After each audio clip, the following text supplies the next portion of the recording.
വ്യാപാരികളെല്ലാം കടയടച്ച് സമരത്തിനിറങ്ങിയതോടെ സംസ്ഥാനത്ത് റേഷൻ വിതരണം സ്തംഭിച്ചു. 14,000 കടകളിൽ 51 എണ്ണം മാത്രമാണ് ഇന്നലെ തുറന്നത്. റേഷൻ സമരം നാട്ടുകാരെ ബുദ്ധിമുട്ടിച്ചു, പൊതുജനം പറയുന്നു. സമരത്തിലാണ് അവരുടെ ആനുകൂല്യം ആവശ്യപ്പെട്ടാണ് അവർ സമരം നടത്തുന്നത്. പക്ഷേ റേഷൻ കടകൾ അടച്ചിട്ട പൊതുവെ ജനങ്ങളെങ്ങനെയായിരിക്കും? ഇവിടെ സാധാരണക്കാരനല്ലേ, മത്സ്യത്തൊഴിലാളികളാണ്. അപ്പോൾ ഈ റേഷൻ കടയിൽ നിന്ന് കിട്ടുന്ന അരി കൊണ്ട് തന്നെയാണ് ഒരു 80% വീട്ടിലും വെക്കുന്നത്. അത് അവരടിച്ചിട്ടാൽ എല്ലാവരും ബാധിക്കും.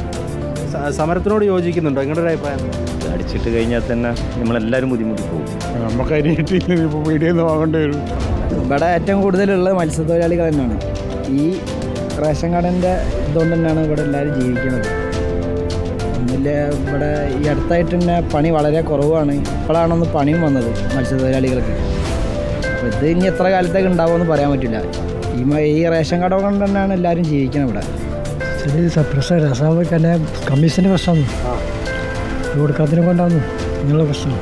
ആൾക്കാർ കൊടുക്കും ശരിയാ, ഒരാൾ വന്ന് പഠിക്കും പോകുന്നു. നാളെ ആയിരിക്കും എല്ലാം പാടെ വരെ ഒന്നായിട്ട് വരെ നാളെ ഇപ്പോൾ ചില മെഷീൻ ബ്ലോക്ക് ആവുകയും ചെയ്യും. അടിച്ച ജനങ്ങളെല്ലാം വളരെ പ്രയാസത്തിലാണ്. ഇനി തുറക്കുമ്പോൾ എല്ലാവരും ഒരുമിച്ചിട്ട് വരുമ്പോൾ ഫുള്ള് റഷാവും.